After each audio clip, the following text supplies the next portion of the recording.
été les premiers en France à créer un diplôme universitaire, c'est-à-dire une spécialisation des acteurs du monde sportif à la prise en charge en cancérologie.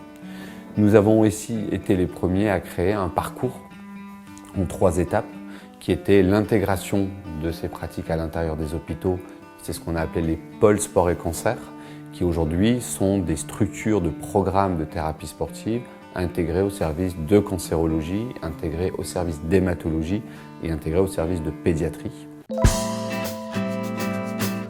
Donc je prends en charge la personne dans l'état dans lequel elle est, si elle a été sportive ou pas, si elle est fatiguée ou pas, si elle a de la fièvre, etc. Donc je tiens compte de tous ces paramètres-là et c'est une séance sur mesure. Le fait de démarrer avant même les traitements permet de faire un renforcement musculaire, une préparation physique aux traitements qui vont suivre. Donc ça c'est le cas idéal mais qui reste très rare. Plus vous prenez les patients tôt à travers des programmes d'activité physique et sportive, plus les chances d'améliorer le traitement sont importantes.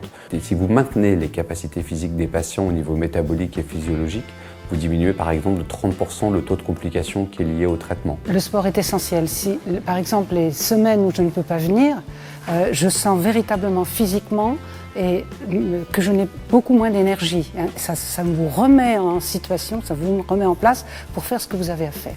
Et si vous ne pouvez pas venir, c'est vraiment un très grand manque.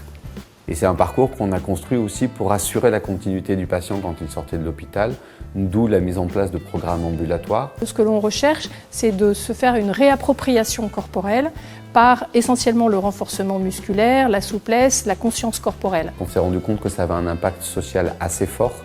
Vous avez aujourd'hui typiquement une reprise du travail pour les gens qui sont salariés plus tôt et plus rapide quand vous faites des programmes d'activité physique et sportive et surtout dans de meilleures conditions.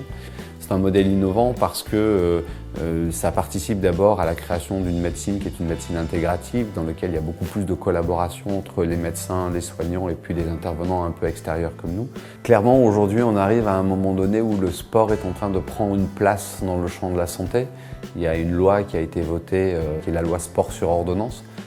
On est clairement dans un enjeu de santé publique. Des institutionnels sont en train de bouger, les mutuelles, les assureurs sont en train de se rendre compte qu'aujourd'hui, il y a une nécessité de prendre en charge ou de réfléchir à une prise en charge de ce type de pratique pour leurs adhérents afin de leur permettre d'en tirer les meilleurs bénéfices.